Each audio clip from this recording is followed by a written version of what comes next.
The crystal ballroom of the Rosewood Hotel sparkled with 1,000 points of light, each crystal chandelier casting rainbow prisms across the faces of elegantly dressed guests. I stood in the shadows near the entrance, watching the scene unfold before me like some bizarre theater production. The bride, my sister Olivia, floated through the crowd in her designer wedding gown, accepting congratulations with practiced grace. Our parents, George and Margaret Wilson, followed in her wake like proud satellites, their faces glowing with the kind of joy they'd never shown for me. "Just sign here, Ms. Martinez," the wedding coordinator whispered, extending a tablet with the final payment authorization for the venue. I suppressed a smile at the false name I'd used to purchase the Rosewood Hotel chain 3 years ago. If only they knew that Elena Martinez, the mysterious hotel magnate, was actually Elena Wilson, the daughter they declared dead a decade ago. I scrawled my signature and handed back the tablet, adjusting the elegant mask that covered the upper half of my face. The masquerade theme had been Olivia's idea, though I doubted she realized how perfectly it served my purpose. Behind their own masks, not even my parents recognized the daughter they'd erased. The ceremony was beautiful, I murmured to the coordinator, my voice carrying the slight Spanish accent I'd cultivated for my Elena Martinez persona. "Your staff has done an excellent job." She beamed at the praise, unaware that I signed her paychecks. "Thank you, Ms. Martinez. We're so honored you came personally to oversee the Wilson wedding. They're one of Boston's most prominent families, you know." I knew all too well. The Wilsons had been Boston aristocracy for generations, their shipping empire dating back to the 1800s. That legacy of success and perfection had been everything to my parents, and the reason they found it so easy to erase their defective daughter. My crime? Refusing to marry the man they'd chosen for me, the heir to a rival shipping company. At 22, fresh out of business school with dreams of modernizing the family company, I dared to suggest that arranged marriages were outdated. That maybe the shipping industry needed innovation more than it needed mergers through matrimony. The argument that followed still echoed in my nightmares. My father's rage, my mother's cold disappointment, and finally the ultimatum: marry Jonathan Porter or be cut off completely. I chose freedom. The next morning, I emptied my trust fund, a mere $50,000 they'd forgotten to freeze, and disappeared. I spent the first month in a cheap motel, teaching myself everything I could about modern business practices, digital transformation, and venture capital. I changed my appearance, adopted a new accent, and built Elena Martinez from scratch. What I didn't know then was that my parents had chosen to deal with my departure in the most dramatic way possible. Instead of admitting their daughter had defied them, they told everyone I died in a sailing accident off the coast. They even held a funeral, complete with an empty casket and tearful eulogies about their beloved Elena, taken too soon. I learned about my own death 6 months later when I tried to contact my younger sister. The email I sent bounced back, but not before I saw her social media profile picture, Olivia in black, standing beside our parents at my memorial service. That was the moment Elena Wilson truly died and Elena Martinez was born. "Ms. Martinez?" The coordinator's voice pulled me back to the present. "Would you like to be seated for dinner?" I nodded, following her to a table near the back of the ballroom. Close enough to observe everything, far enough to maintain my cover. The irony of paying for my sister's wedding venue and owning the mansion our parents still lived in wasn't lost on me. Over the past decade, I'd systematically purchased every property the Wilsons used, every hotel they frequented, and a controlling interest in most of their business partners. They just didn't know it yet. My father's voice suddenly carried across the room, loud enough to reach my table. "Everyone, if I could have your attention, please." The crowd quieted as George Wilson raised his champagne glass. He cut an impressive figure in his tuxedo, silver hair gleaming under the chandeliers. 10 years had added distinguished lines to his face, but hadn't diminished his commanding presence. "Today is a day of joy, celebrating the marriage of my only daughter, Olivia, to the love of her life." Only daughter. The words hit like a physical blow, even after all these years. "But it's also a day tinged with bittersweetness," he continued, his voice thick with practiced emotion. "I can't help but think of our beloved Elena, Olivia's sister, who left us far too soon. She would have loved to see this day." Beside him, my mother dabbed at her eyes with a monogrammed handkerchief, the perfect breathing mother still mourning her lost child. If only they knew that lost child was sitting 30 feet away, controlling more wealth and power than the Wilson family had accumulated in 6 generations. A server appeared at my elbow. "More champagne, Ms. Martinez?" I accepted the glass, using the moment to collect myself. I hadn't come here for revenge, or at least, that's what I told myself. I'd built my empire through genuine innovation, transforming struggling businesses into modern powerhouses. The fact that I now controlled most of my family's business interests was just convenient. Such a shame about their older daughter. The elderly woman seated beside me whispered, clearly hoping to share gossip with the mysterious hotel owner. The poor girl died in a sailing accident. They say she was quite troubled before the end, defying her parents, refusing a brilliant marriage match. Some even whispered she might have, She made a vague gesture. Done it on purpose. My fingers tightened around the champagne flute. Of course they'd implied my death was suicide. It fit their narrative of the rebellious daughter who couldn't handle the pressure of their expectations. Better than admitting the truth, that I'd chosen freedom over their suffocating control. The sound of clinking glass drew everyone's attention. Olivia had stood to make her own speech, her new husband beaming beside her. My little sister had grown into a stunning woman, though her beauty had a brittle quality that reminded me of our mother. "Thank you all for being here today," she began, her voice carrying the same finishing school polish I'd once been forced to learn. "As Father said, this day is perfect in almost every way. The only thing missing is my dear sister Elena." I took a slow sip of champagne, watching her performance. Elena was more than my big sister. She was my best friend, my protector, my role model. Olivia's voice wavered perfectly. "When we were little, she used to tell me that anything was possible if you were brave enough to chase your dreams. I just wish," she paused for dramatic effect, "I just wish she could see that I finally found my dream." The crowd murmured sympathetically. I fought the urge to laugh. Olivia had been 12 when I left, old enough to understand exactly what our parents had done. She'd chosen their side, happily stepping into the role of perfect only daughter. The sister who'd supposedly been her best friend hadn't even raided a phone call to warn me about my impending death. As dinner was served, I found myself studying the head table. My parents sat there with Olivia and her new husband, along with his equally wealthy family. They looked like something out of a society magazine. Perfectly groomed, perfectly poised, perfectly false. 10 years ago, their perfect facade had crushed me. Now I saw them clearly, small people desperately clinging to outdated power, unaware that the world had changed around them. The shipping industry they dominated for generations was transforming, and they hadn't adapted. Their empire was crumbling, propped up only by the secret investments I'd made through shell companies. "Ms. Martinez?" A man in an expensive suit approached my table. I recognized him as James Porter, my almost father-in-law, though he aged considerably. "I hope you're enjoying the evening. I must say, we were surprised and honored when we heard you'd be attending personally." I smiled behind my mask. "I make it a point to oversee special events at my flagship properties, Mr. Porter, especially for such distinguished families." He preened at the compliment. "Yes, well, the Wilsons and Porters have been pillars of Boston society for generations. Though I must admit, recent years have been challenging." "Oh." I kept my tone merely polite, though I knew exactly how challenging things had been for both families. My companies had slowly acquired controlling interests in their major shipping routes, modernizing operations and squeezing their profit margins. "The industry isn't what it used to be," he said, sighing heavily. "These tech startups, these modern logistics companies, they're disrupting everything. Why, just last month we lost our biggest client to some upstart called Phoenix Maritime." I managed not to smile. Phoenix Maritime was one of my first acquisitions, transformed from a failing local shipper into a digital logistics powerhouse. "Progress can be difficult to navigate," I offered diplomatically. "Progress," he scoffed. "In my day, business was built on relationships, on family connections. Did you know my son was supposed to marry George Wilson's older daughter? Now that would have been a merger worth celebrating.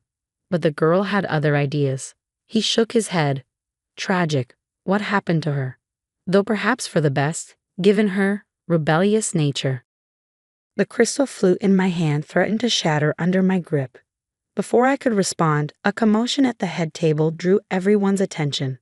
My mother had stood up suddenly, swaying slightly, Apparently the champagne had flowed too freely. I simply must say, she announced, her voice carrying that peculiar precision of the elegantly drunk. How wonderful it is to see all our dear friends here, especially those who supported us after we lost our Elena. I sat perfectly still, watching the train wreck unfold. Such a difficult time, she continued, dabbing at her eyes. Having to tell everyone that our daughter, that she, well, the shame of it all. But we preserved the family name, didn't we, George? We gave her a proper send-off, even if she didn't deserve. Margaret. My father's voice cut through her rambling like a steel blade. Perhaps you should sit down. But the champagne had loosened something in my mother's perfect facade. Oh, but darling, I simply must tell Ms. Martinez what an honor it is to have her here. Such a successful woman, and self-made at that. Nothing at all like our poor Elena, who thought she could reject her family obligations and succeed on her own. She laughed, the sound brittle as breaking glass. As if a Wilson could ever survive without family connections. Why ever she didn't even make it a month before. That's enough. My father stood, his face flushed with anger. Margaret, you're making a scene. The ballroom had gone silent, hundreds of guests watching my mother's meltdown with horrified fascination. Olivia was hiding her face in her hands, her new husband patting her shoulder awkwardly. I stood slowly, my chair scraping against the marble floor. The sound drew my mother's attention, and she focused on me with the unsettling intensity of the truly drunk. Ms. Martinez, she called out, you simply must tell us your secret. How does a woman with no family name, no connections, build such an empire? My Elena thought she could do the same, you know. Thought she was smarter than generations of Wilson business sense. And now she's what, mother? The words left my mouth before I could stop them, my careful accent slipping. My mother froze, something flickering across her face. Recognition, impossible as it was. But the moment passed. She blinked at me owlishly, confused by the question from a stranger. My father had reached her by then, taking her arm firmly. I apologize for my wife, he said smoothly, the excitement of the day combined with the memories. Please, everyone, enjoy your dinner. He led my mother away, probably to sleep off the champagne in one of the hotel's luxury suites. Suites I owned, in a hotel I owned, just like I owned the mansion they still lived in and controlling interest in the companies they thought were still theirs. I sank back into my chair, hands trembling slightly. I come too close to revealing myself, letting old pain override a decade of careful planning. The elderly woman beside me patted my arm sympathetically. Don't mind them, dear, she said. Old money families like the Wilsons, they can't handle change. Today's world belongs to people like you. Self-made, forward-thinking. Why, I heard your hotel chain is expanding into shipping and logistics now. Among other things, I murmured, recovering my accent. She had no idea that my hotel chain was just the tip of the iceberg. Through various shell corporations and holding companies, Elena Martinez controlled an empire worth billions, built specifically to systematically dismantle everything the Wilsons had ever valued. The rest of dinner passed in a blur of small talk and subtle observation. I watched my sister dance with her new husband, my father smooth things over with embarrassed guests, my mother nowhere to be seen. They looked exactly like what they were, relics of a dying era, clinging to appearances while their real power slipped away. When I finally stood to leave, the wedding coordinator rushed over. Ms. Martinez, will you be staying the night? We've prepared the presidential suite. No, I said quietly, watching my father lead a round of toasts. I think I've seen enough family drama for one evening. She laughed nervously, clearly uncertain how to respond to her boss's dry tone. I handed her a thick envelope, a wedding gift for my sister, though she'd never know who it was really from. Make sure the bride and groom have everything they need, I instructed, and send some water and a spear into Mrs. Wilson's room. She'll need it tomorrow. As I walked out of the crystal ballroom, I heard my father's voice one last time, to family, the most precious thing we have. I didn't turn around. Elena Wilson was dead, after all. They'd made sure of that themselves. But Elena Martinez was very much alive, and she was just getting started. In my car, I pulled out my phone and dialed my assistant. Maya, execute phase 2. It's time the Wilsons learned exactly who they're dealing with. The next few weeks would change everything. But that's another part of the story. The morning after Olivia's wedding, I sat in my penthouse office overlooking Boston Harbor. watching the Wilson shipping vessels crawl across the water like tiny, obsolete insects. My mother's drunken outburst had accelerated my timeline, but perhaps that was for the best. 10 years of silent accumulation had positioned all the pieces perfectly. Now it was time to play the game. The numbers are in from last night, Maya announced, entering with her tablet. My assistant of 8 years was the only person who knew both Elena Martinez and Elena Wilson. The Wilson Porter wedding cost them just over $300,000. They put it all on credit. I nodded, unsurprised. And their current financial position? Critical. Maya pulled up detailed spreadsheets. Wilson Shipping's quarterly losses have hit $12 million. They've mortgaged everything they own, which technically means they've mortgaged everything you own since you hold all their properties through shell companies. They're 3 months behind on payments to Phoenix Maritime, which means they're 3 months behind on payments to me. I finished. What about the Porter merger they're counting on? James Porter's company isn't in much better shape. The merger would be like tying 2 stones together and expecting them to float. I smiled, remembering James Porter's condescending comments at the wedding. The man who'd once thought himself worthy of arranging my marriage was now drowning in debt, his company hemorrhaging clients to my more efficient operations. Send notices to all their major clients, I instructed. It's time for Phoenix Maritime to raise its rates. Let's see how many stay loyal to outdated shipping methods when modern logistics could save them millions. Maya made a note, then hesitated. There's something else. Your father has called an emergency board meeting for Wilson Shipping tomorrow morning. Finally, I've been waiting for this moment, carefully orchestrating it through a decade of strategic moves. Prepare the paperwork. It's time for Elena Martinez to make her first public appearance at Wilson Shipping. Are you sure? Maya's concern was evident. Once you start this. They buried their daughter to save face, I said quietly. Now they'll learn exactly what that decision cost them. The next morning, I dressed with particular care, a blood-red Armani suit that projected power, Louboutin heels that clicked like weapons on marble floors, and a small gold compass pendant that had once belonged to my grandmother. The only Wilson who had truly loved me. The Wilson Shipping headquarters hadn't changed in 10 years. The same imposing granite building, the same brass nameplate declaring founded 1847. The same portrait of my great-grandfather glowering in the lobby. But there was an undercurrent of tension today, nervous whispers and darting glances as employees noticed my arrival. Ms. Martinez. The receptionist jumped to attention. We weren't expecting. That is, the board meeting is private. Not anymore. I handed her a thick envelope. My credentials. As the majority shareholder of Phoenix Maritime and holder of significant Wilson Shipping debt, I have every right to attend. Her hands shook as she verified the paperwork. I watched her face pale as she realized exactly how much power Elena Martinez wielded. Of course. 14th floor boardroom. The elevator ride gave me a moment to center myself. In my ear, Maya's voice provided updates through a discreet earpiece. All board members present. Your father's trying to push through an emergency restructuring plan. He still thinks he can save the company without outside help. The boardroom doors were heavy oak, stretching from floor to ceiling. I paused for a moment, hearing familiar voices through the wood. Can't accept these terms, my father was saying. Phoenix Maritime is trying to steal our company piece by piece. We don't have a choice, George, another voice responded. We're bleeding clients, our ships are outdated, and this mysterious Elena Martinez owns half the ports we use. I pushed the doors open. The conversation died instantly. 12 men in expensive suits stared at me. Old money, old power, old ideas. At the head of the table, my father stood frozen mid-gesture, his face darkening as he recognized the woman who'd attended his daughter's wedding.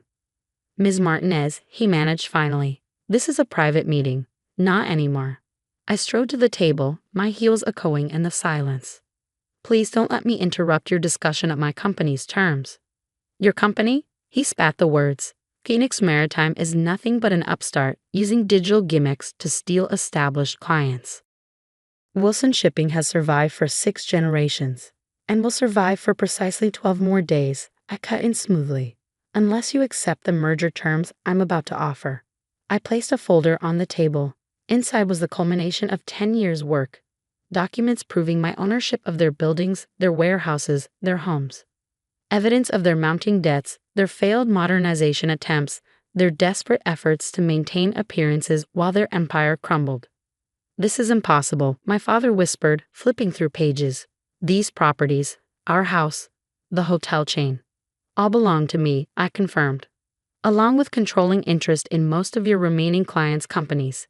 Face it, Mr. Wilson, you're not just losing, you've already lost." He slammed the folder down. "Who are you? Some tech billionaire trying to dismantle a legacy business. You have no idea what family tradition means." I felt my carefully constructed mask crack, just a little. Family tradition. I took off my designer sunglasses, meeting his eyes directly, like the tradition of forcing your children into loveless marriages, or the tradition of declaring them dead when they refuse to comply.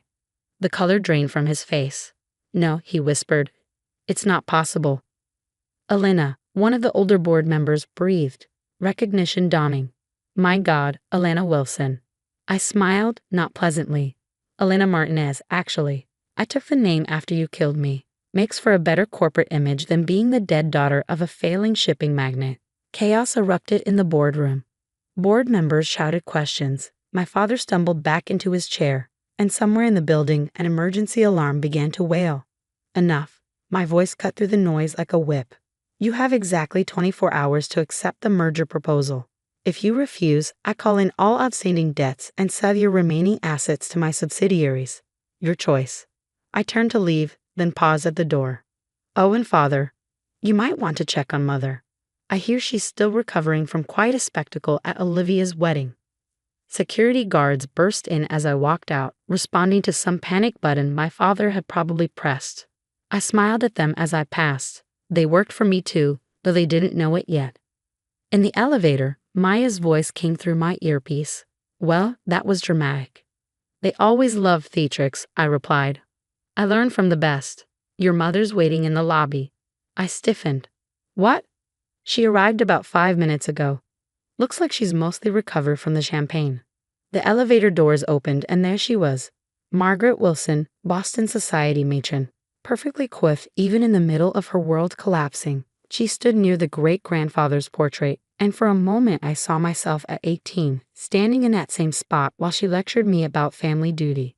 "Ms. Martinez," she said as I approached, her voice brittle as frozen glass. Or should I say, "Elena will do." I cut her off. "But only in private. Publicly, I'm still very much dead. Your choice, as I recall." She flinched. "We did what we had to do. For the family name." "The family name?" I laughed, the sound echoing off marble walls. "Take a look around, mother. The Wilson name isn't worth the brass it's engraved on. The only thing keeping this company afloat is my money, which makes it my name on the line. You're enjoying this," she accused, "destroying everything we built." "No," I stepped closer, close enough to smell her familiar perfume. "I'm saving everything you destroyed. The company will survive, modernize, grow. The Wilson name will continue, just not in Wilson hands." Her perfectly painted lips trembled. We really thought you were dead, poverty-stricken, failed," I supplied. "You thought your rebellious daughter couldn't possibly succeed without the family's help. That's why you erased me, because the alternative was admitting you might be wrong." A tear slipped down her cheek, carving a path through expensive foundation. "Elena, please. We can fix this. Come home. I'm not that naive girl anymore." I walked past her toward the entrance. "You have 24 hours to accept the merger. Don't worry, I'll let you keep the house. Consider it a wedding gift to Olivia." Outside, my driver held the car door. Boston's summer sun felt warm on my face, so different from the artificial chill of the Wilson building. I looked back once, seeing my mother's silhouette through the glass doors, small and lost in the lobby of her crumbling empire. Maya was waiting in the car. "Phase 2 complete," she reported. "The board is in chaos, our lawyers are standing by, and rumors already spreading through the financial district. What's our next move?" I checked my phone, seeing dozens of missed calls from my father, from board members, from family friends suddenly realizing who Elena Martinez really was. Let them talk. Let them panic. The next 24 hours would determine the fate of everything they'd built, and everything I'd built to replace it. Now, I said, we wait, and then we show them exactly what the dead daughter can do. The next phase would change everything. But that's another part of the story. The 24 hours I'd given the Wilson Shipping Board felt like the longest of my life. I spent them in my penthouse office, watching the sun set and rise again over Boston Harbor while my phone lit up with increasingly desperate messages. From my father, "We need to talk. This isn't the way." From various board members, "Let's discuss terms privately." From family friends, "Elena, darling, we never believed." From Olivia, surprisingly, "Is it really you?" I answered none of them. Instead, I focused on the final pieces of my plan, making sure every detail was perfect. The media had already caught wind of the story. Boston's supposedly dead heiress returning as a billionaire CEO to take over her family's company. The headlines wrote themselves. The Wall Street Journal is on line 1, Maya announced, entering with fresh coffee. They want an exclusive. Not yet. I took the coffee, breathing in its familiar comfort. Let them speculate for now. The real story comes after the board's decision. And if they refuse the merger? I smiled, remembering my mother's face in the lobby. They won't.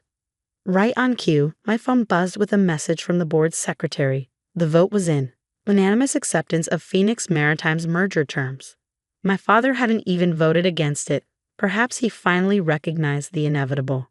Set up the press conference, I told Maya. 2 hours, main lobby of Wilson Shipping. Tell them Elena Martinez will be making a major announcement. And Elena Wilson. I touched the compass pendant at my neck, thinking of my grandmother. She's done hiding. The lobby was packed by the time I arrived. Reporters jostled for position, cameras flashed, and a crowd of Wilson Shipping employees lined the balconies above. My father stood with the board members on a small stage, looking like he aged a decade overnight. I made them wait 10 minutes, a small petty pleasure, but I'd earned it. When I finally walked in, the crowd fell silent. I wore Wilson blue today, a power suit that matched the company's logo, with my grandmother's compass catching the light. No more hiding behind sunglasses or Spanish accents. "Thank you all for coming," I began, stepping to the podium. "My name is Elena Martinez, or as some of you might remember, Elena Wilson." The room erupted. Cameras clicked frantically, reporters shouted questions, and somewhere in the crowd, I heard my mother gasp. I held up a hand for silence. 10 years ago, the Wilson family announced my tragic death, a sailing accident off the coast. The truth is somewhat less dramatic. I simply refused an arranged marriage and left to build my own life. My parents, finding this embarrassing, chose to bury an empty casket rather than admit their daughter had defied them. My father stepped forward, face dark with anger, but security, my security, held him back. In the decades since, I continued, I built what they said was impossible. Phoenix Maritime revolutionized shipping logistics, embracing modern technology while companies like Wilson Shipping clung to outdated methods. We grew rapidly, acquiring ports, properties, and clients, including many former Wilson assets. I turned to face the board members directly. Today, I'm announcing the merger of Wilson Shipping with Phoenix Maritime. The Wilson name will continue, but the company will be completely restructured. All current board members will be retiring with generous compensation packages. More chaos, more shouted questions. I noticed Olivia slip into the back of the room, still in her honeymoon tan, watching with wide eyes. "And now," I said, "I'll take questions. Ms. Wilson, did your family know you were alive?" "No. They were quite committed to my death." "Ms. Martinez, how did you build your empire?" "The same way I would have modernized Wilson Shipping, had I been allowed, by understanding that tradition without innovation is just slow decay." "Mr. Wilson, your response to your daughter's return?" My father stepped forward, and for a moment I saw something crack in his proud facade. "Alana, you thought I'd fail," I finished for him. "That's the problem, father. You never saw who I really was." He aged another decade before my eyes. "We did what we thought was right." "No," I corrected quietly. "You did what was easy. Erasing you was easier than admitting I might have had better ideas. Declaring me dead was easier than explaining why I left. Even now, giving up control is easier than watching your company collapse under its own weight." "Elena," my mother's voice, somewhere in the crowd. "Please." I ignored her, addressing the reporters again. "The merged company will retain the Wilson name out of respect for its history. But make no mistake, this is a complete transformation. We're moving into the future, whether the old guard likes it or not. More questions flew, but my attention was caught by Olivia pushing through the crowd.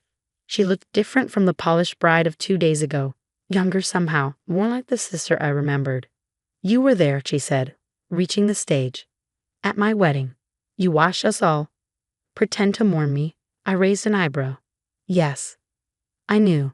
Her voice dropped so only I could hear. Sometimes I'd look at old pictures and think I saw you in the background. At charity events, business functions, I thought I was going crazy. You aren't. Why didn't you tell me? Back then, when they first. Would you have kept my secret? I studied her face, seeing the answer. No, you were always their perfect daughter. The one who'd never disobey. She flinched. I was 12. Old enough to know right from wrong. I softened slightly, seeing real pain in her eyes. But young enough to be afraid of ending up like me. A tear slipped down her cheek. I missed you. The real you, not the sanitized dead sister they talked about at parties. For the first time, I felt my own composure crack. I missed you too, but I couldn't be who they wanted. I had to be myself. Ms. Martinez.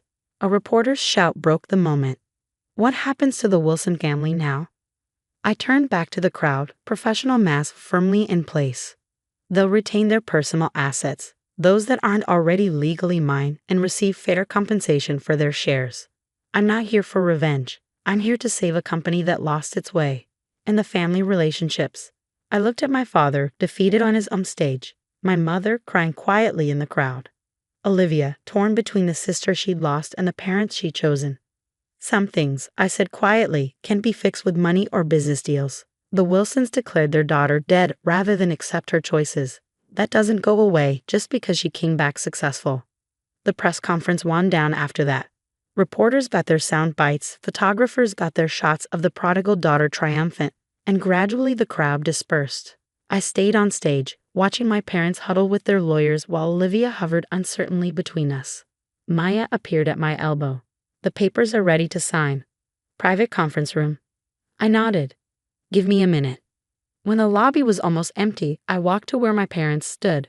Up close, they looked old and tired, nothing like the towering figures of my childhood. The lawyers will explain everything, I said professionally. You'll be comfortable. The house is yours for life, the vacation properties too. I'm not interested in leaving you destitute. Just powerless, my father said bitterly. Like you left me? I smiled without warmth. The difference is, I'm giving you a choice. Sign the papers, accept a comfortable retirement, maybe even try to rebuild something resembling a real family relationship. Or fight me, lose everything, and prove that pride really is more important than blood. My mother reached for my hand. I let her take it, feeling her expensive rings press into my palm. We thought we were protecting you, she whispered. The business world, it's so hard for women. I pulled away. I know exactly how hard it is. I succeeded not because of the Wilson name, but because you forced me to fight without it. Olivia stepped forward. Elena, what about me? You're my sister, I said simply. My door is open when you're ready to know me as I am, not who they wanted me to be. I turned to go, then paused. Oh, and mother, the next time you're drunk at a party in my hotel, try not to brag about how you erased your daughter. It's bad for both our reputations. The paperwork took less than an hour. Signatures were scratched, hands were shaken, and just like that, Wilson Shipping belonged to the daughter they'd buried. The company would keep its name but nothing else. New board, new methods, new future. Later that night, I stood in my office watching the Wilson ships in the harbor. Soon they'd be repainted with the Phoenix Maritime logo, upgraded with modern technology, integrated into my larger transportation network. The Wilson legacy would live on, just not in the way my parents had imagined. Maya brought a bottle of champagne. To the merger. To the truth, I corrected, taking a glass. Sometimes it takes a death to bring it to life. Your sister's been calling, she said carefully, and your grandmother's compass. I touched the pendant. Grandma knew. She left me this compass the day before I disappeared, said sometimes the right path isn't the easy one. Smart woman. She would have loved seeing this. I sipped the champagne, remembering. She always said the Wilson pride would sink us faster than any storm. My phone buzzed. Olivia again. This time I answered. Can we talk? She asked quietly, Really talked, just us? I looked out at the harbor where the Wilson ships floated in darkness. Come over. It's time you saw who your sister really is. After I hung up, I asked Maya to order dinner for two. It would be a long night of explanations, of bridging the gap between the sister who died and the woman who rose from those ashes. But maybe, just maybe, something good could come from all this. I wasn't Alana Wilson anymore. That girl had died exactly as her parents claimed. But Elena Martinez was stronger, successful beyond their wildest fears, and finally, absolutely free. The merger would save their company. The money would save their lifestyle. But the truth, that would save me. And in the end, that's what the story was really about. Not revenge, not money, not even family. It was about a girl who had to die to become who she was always meant to be. I raised my glass to the dark harbor. To Elena Wilson, I whispered, "May she rest in peace." Then I turned away from the window and went to meet my sister, ready to begin whatever came next.